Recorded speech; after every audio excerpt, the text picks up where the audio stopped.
mentioned a few times that we find by the person that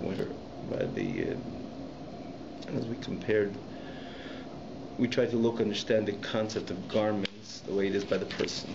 So we noticed that by the person there's or the way we met, the way we tried to compare the two. Where the person goes, I was saying, so goes the garments. But when we're talking about the neshama, it's the other way around. Where the garments go, so go the neshama. So theoretically, if garments could have, look at it like this: if garments could have gone somewhere, or they don't have to really go. I use the word go because it's something easy to understand, that you're the person wherever, if you think about it also, where the what's in front of the person, closer to the outside is the person's garments. He is within. So really, if you look at it technically, or practically rather, the hand follows the garment, right? This is the outer part, this is the inner part. The hand makes a decision. The hand makes a decision to move. Right. Talking in space, right? Space. Yeah. This is first. The garment's always first. Right. So the hand follows the garment. Yeah. It's not realistic, or it's not accurate, because the garments cannot move. But look at it like that, because they're the outer. The person goes into them. So wherever they go, the person inside goes also. Similarly, the neshama. It's not that the neshama has garments, and the neshama is separate from its garments. The neshama, if the garments are learning Torah, the whole neshama is in there. So the neshama is becoming connected via the garments to this new phenomenon of Torah mitzvahs, with the neshama on its own doesn't have. But I will just add that you don't really need to use the mashal as going anywhere. You don't have to use going anywhere. By the garments, by the person, it's not going anywhere. It's the garment itself bring out a certain respect, a certain honor, a certain esteem, a certain look. People invest a lot in their garments. Why so? It's just to cover themselves. They should be able to just cover themselves. Why would they invest so much in garments? Because garments contribute to the person. So you don't have to really use the idea of going anywhere. It's what the garments, as they bring out the beauty within the person himself. So that similarity is also there. The neshama invests in its garments. Like we said in the third chapter, it's dealing only with the neshama experience: love, fear, understanding of lukus, godliness. Dalit, it crosses over to its thought, speech, and action, which only through thought, speech, and action a person can connect to the Eibush. So is it only the thought, speech, and action of the person's neshama, its garments, which is connected to Eibush? The answer is no. When a person thinks ideas, concept of Torah, of the Mishnah, and with this he's connecting to Hashem. With this he's connecting to Hashem.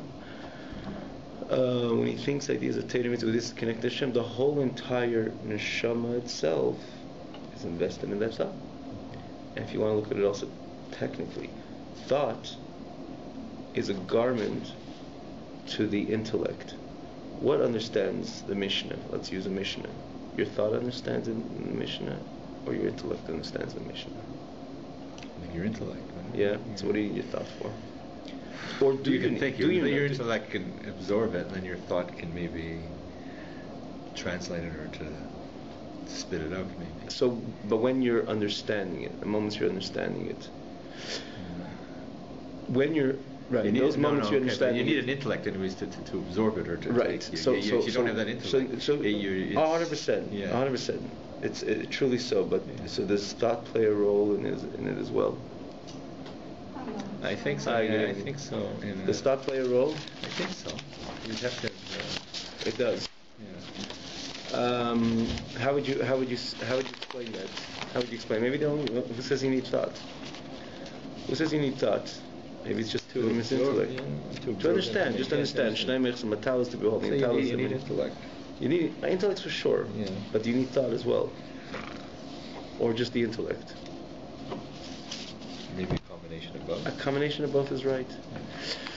And not only a combination of both, this is the idea of the intellect. We said before, the neshama has as we learned in the third chapter, neshama has intellect. Chochmah, Bina, Das. That's part of the neshama. Remember, the neshama itself is comprised of 10 levels: the intellect and emotion. So that's the neshama.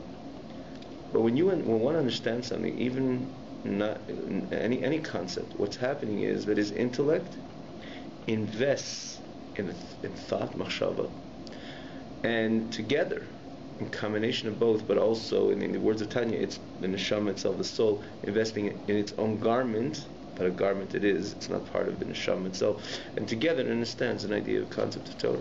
Very clear. You want to break it down even more. Machshava is much more structured than intellect. Now, when I use the word structured, I mean, let's just put it in the right context. What is more structured, speech or thought? What would you say? Structured. Speech is more structured. Speech.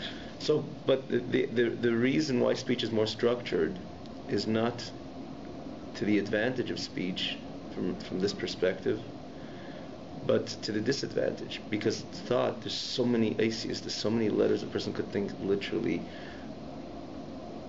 multiple ideas within a few minutes, maybe even a few seconds. Speech, because it's broken down more, the whole phenomenon of speech is that it's broken down into words, to letters, into sentences. It's something. So it's to the disadvantage of speech, because it's more finite, it's more confined, therefore it has structure. So machshava, the reason why it's less structured is because the incredible energy which exists within machshava. It changes. It's all a person. You could stop talking. You can never stop thinking. Never stop thinking. Machshava m'shitat estamid. Not always you're thinking about something constructive, but a person's always thinking.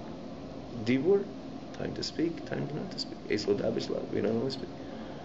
So why? Because Dibur is much lower than machshava. It's inferior to thought. Thought is so much more soul energy in thought.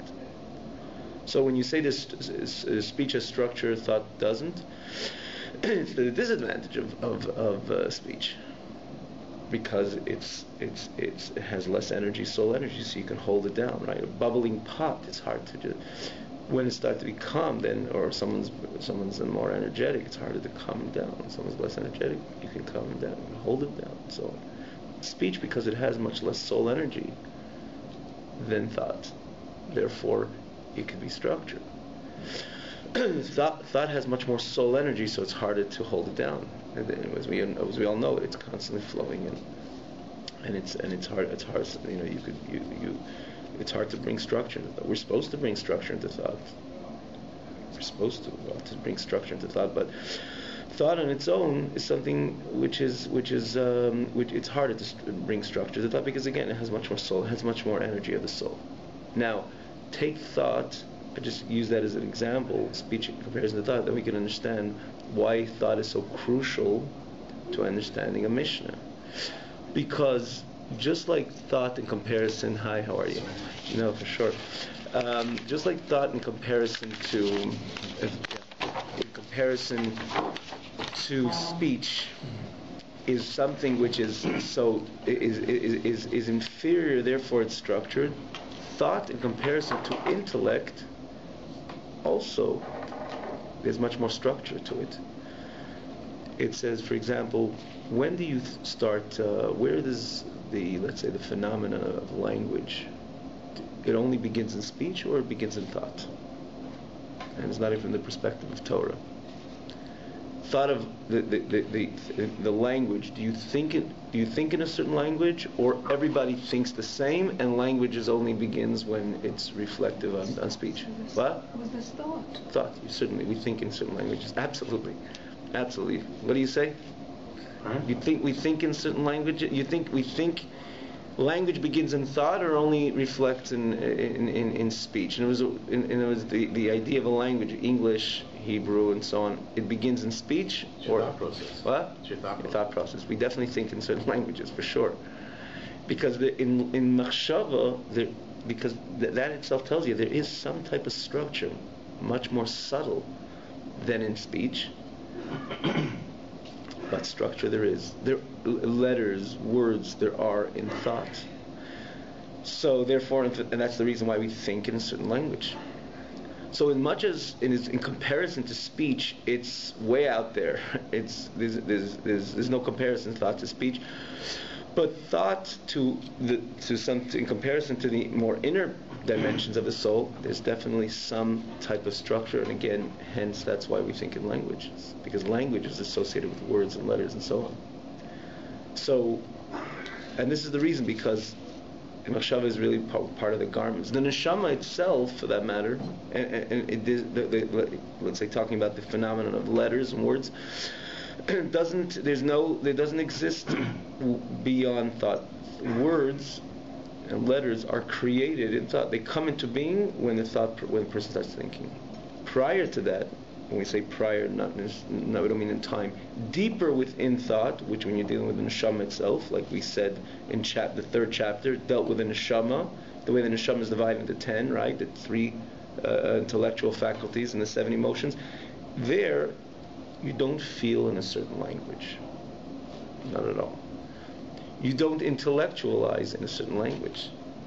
The only thing is, because it's so abstract, the idea of it's transcendent of the idea of letters or words. So if you think about it, you cannot really intellectualize without the cap or the garment in the Lashon Alter Rebbe of thought, because thought brings structure to the intellect. So when you understand the Mishnah, what's happening is the intellect, which is so abstract, the whole, like we said, it's so, there's no even the idea of letters, structure, words don't exist in the intellect. It's a neshama which is all of energy. So therefore, in order to understand a Mishnah, there has to be some structure. Where does structure begin? In thought. That's why as we said, words and letters are created in thought. So therefore, what has to be, the intellect has to invest in the garment of thought, and they both study the Mishnah, right? When we go outside and we present ourselves to the outside, it's not that how many entities came outside. You say, well, the person came outside, his jacket came outside, his shirt came outside. No. The person came outside, he's wearing a hat and jacket. That's the perfect picture of a person to present himself to the outside. The same thing, intellect, when it wants to understand the Mishnah, it invests in machshava and thought. Together they understand the Mishnah. In other words, thought itself, just getting back to the thought itself can't understand, because it's just a cap, right? The clothes itself is nothing if it doesn't go onto the person. So intellect is what you understand, but intellect needs the garment of thought in order to understand the Mishnah.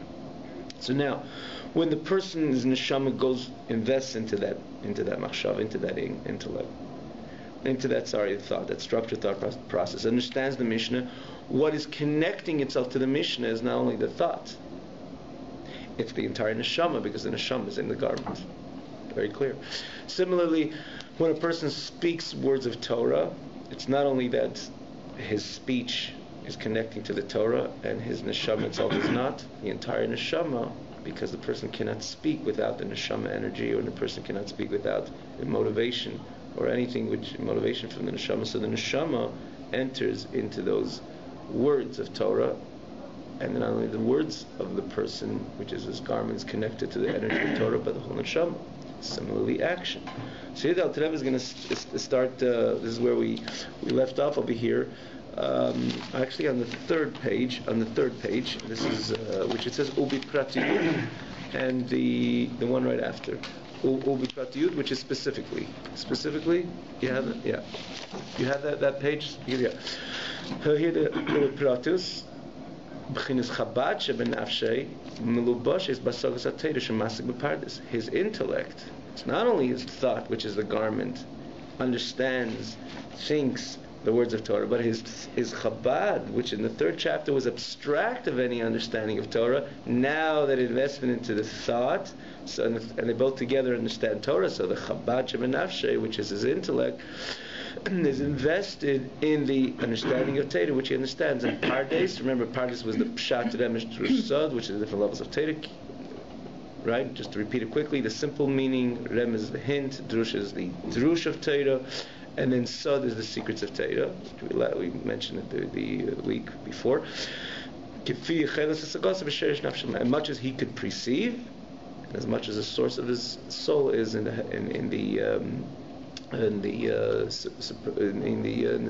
on high. Actually, if you remember, we left off with this idea. We're not going to elaborate on this, but again, because we pretty much explained this, these final three words of this phrase is that ultimately our perception of Torah is also based on the source of our neshama. So remember, we spoke about Beis Shammai, Beis Hillel. We find that clear pattern. They were more strict and they were more lenient. Why so? If you're arguing, you don't have to always have the same exact. Many people use, the right, the left, and so on. But why is this person on the right? Why is this person on the left? It's a certain character which was aligned with this person's personality. In this case, because we're dealing with Torah, which is the divine word of Hashem. How is it that Beis Shammai was always so strict and stringent and were always demanded discipline? Beis Hillel says, go ahead, elevate it, use it, and utilize it in the service of Hashem. Where Shammai says, stay away from it, because it says Beis Shammai came from the attribute of gvura, severity. Beis Hillel, in other words, in the spheres of Kodesh Baruch Hu's midas, and Hillel came from the side of chesed, kindness. Kindness gives much more room, whilst discipline comes across in a much more restricted manner. And so we see over here, again, I'm repeating this brief, so even in the individual who learns Torah, it all depends, it's associated, it's aligned with his source of his soul on high. But one thing we see over here, Alter Rebbe begins, his intellect invests in the understanding of Torah. Not only the garment, the intellect itself. Now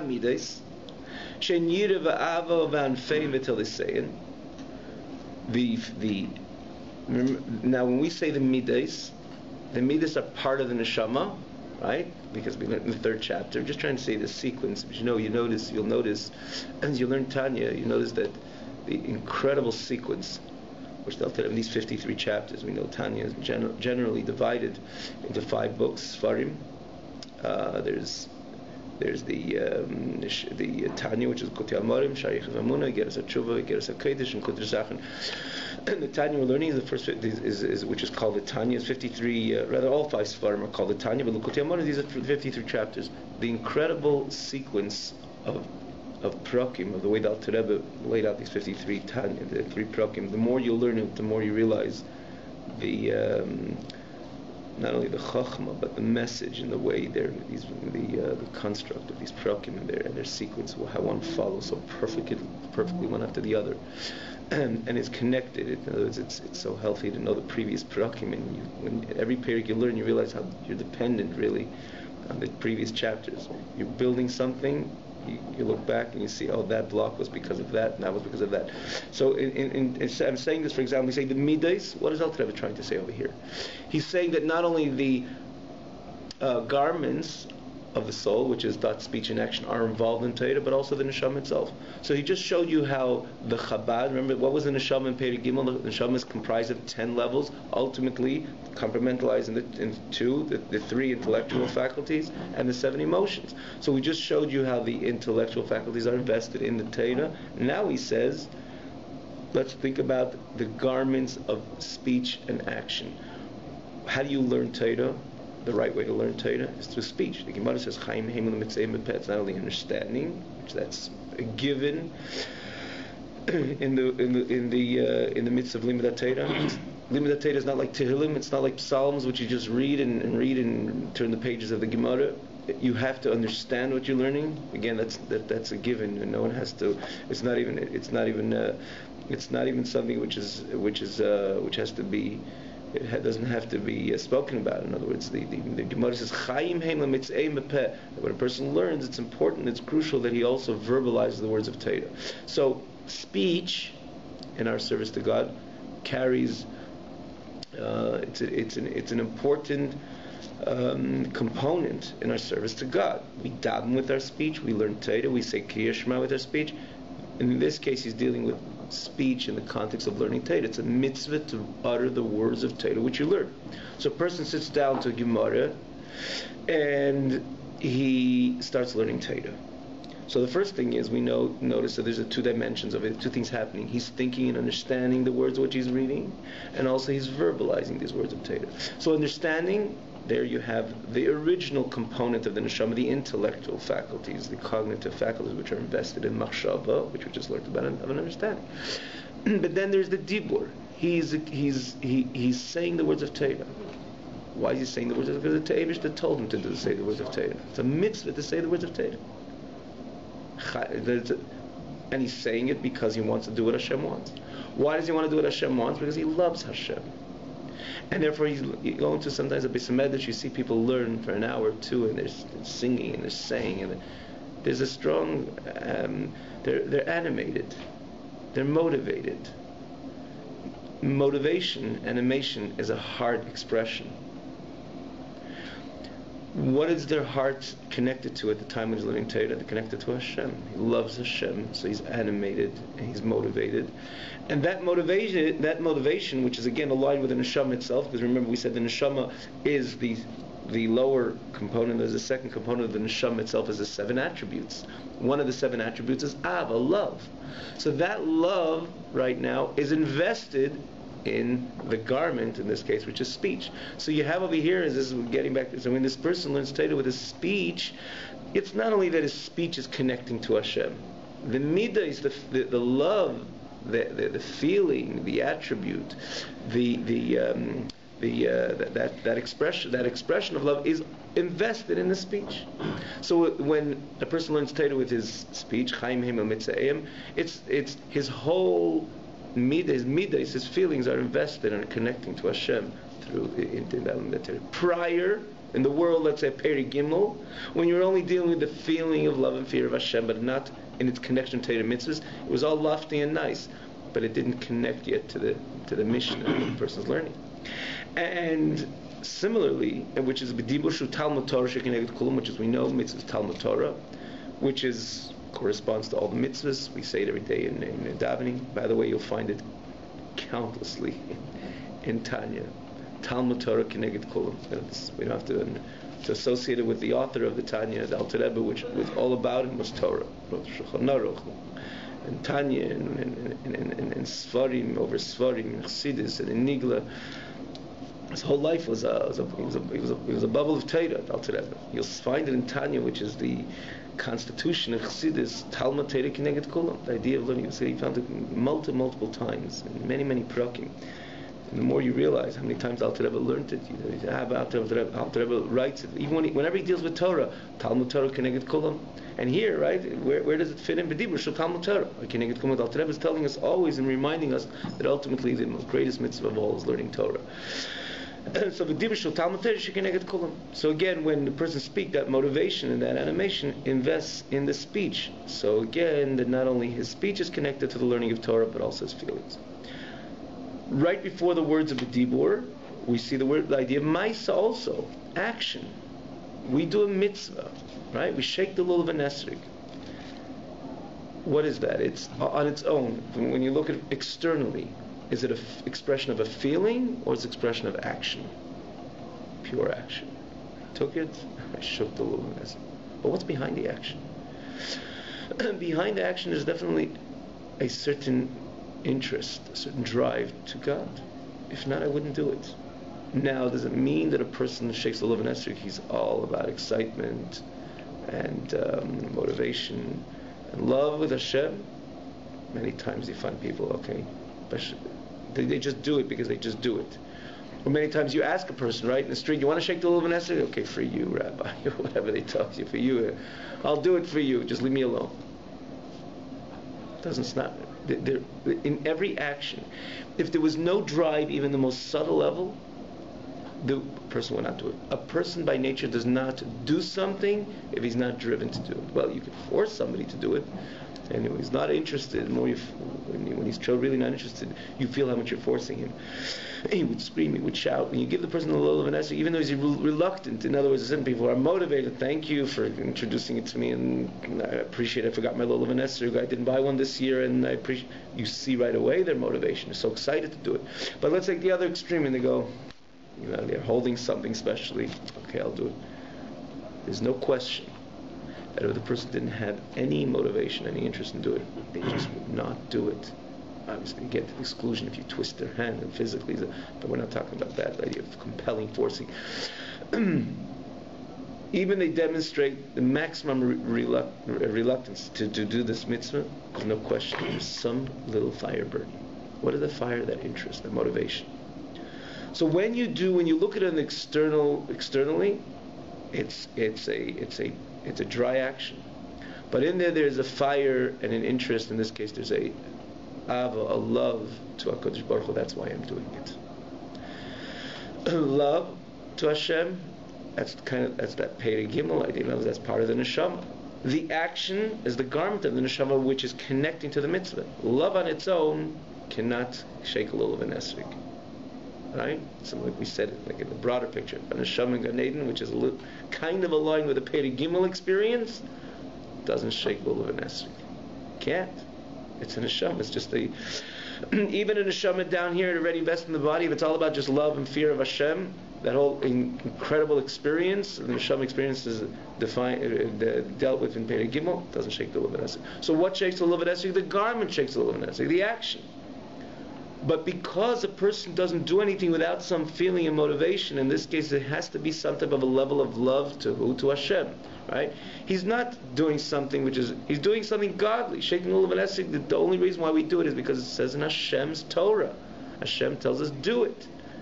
So when I do it, on the surface, it's an external expression of my action, which is external. External meaning, again, garment in comparison to the body, garment in this case in comparison to the soul.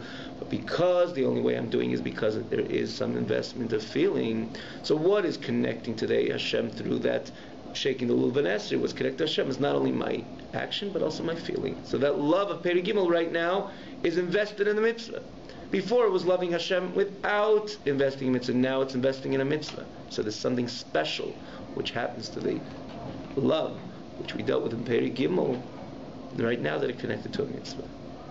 And what's so special about a mitzvah? We'll soon, like I said, we alluded to this a few times that what I was going to get to in the end of this, after this, in the end of this page in the printed Tanya, towards the end of the beginning of this page, but again toward the end of the page of the way the original Tanya is printed. That's what I was going to say. Ultimately, the garments have a virtue over the neshama itself.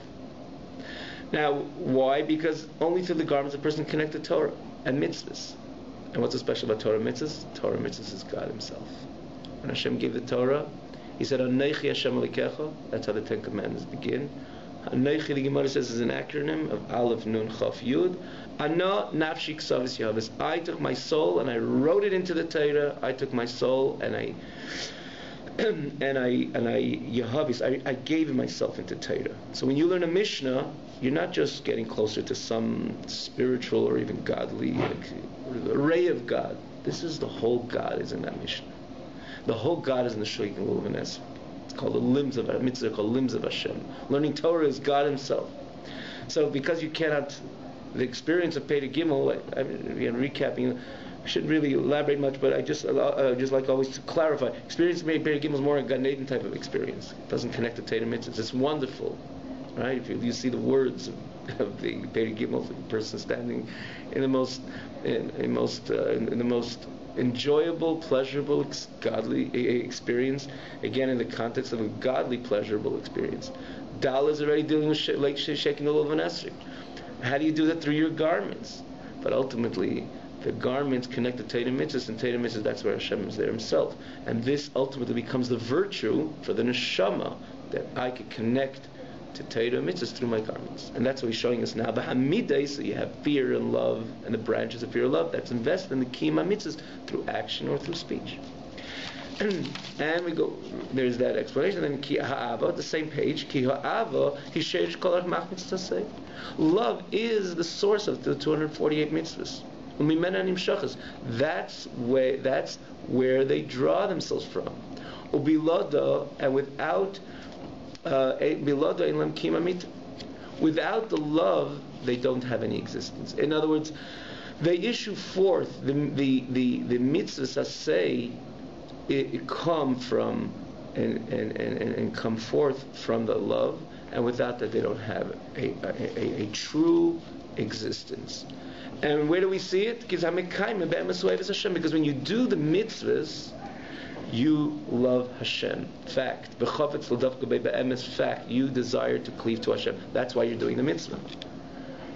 And you notice it, if you think about it, a frumiyid. He go through years, and someone who was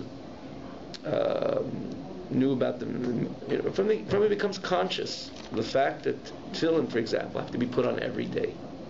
So someone who, not comparing, but someone had that, he had that education. So from 13 years old to the rest of his life, he's putting on tefillin every day. Now, we're talking about in normal situations. In Russia, they used to take away the tefillin, but you think about it, a person 80 years of his life, or people, let's look at it in the perspective of bracha, right? Of a blessed life, right? So 108 years, 107 years of he's putting up every single day, without any interruption. We skip a breakfast, we can skip a lunch. Right? We don't skip a mitzvah like tefillin. And again, some people who didn't know about tefillin until they were 25. But I'm telling you, when a person understands what tefillin is all about, he puts them on, he doesn't skip a day. How much he spends in time in tefillin, that's a different story. He's davening here. Sometimes you're caught in a certain situation. Davening with a minion, for example, you're in an airport, but we're not talking about how much time you spend in tefillin. We're looking at the mitzvah of tefillin. A person puts on tefillin from the day he becomes bar mitzvah to the rest of his life.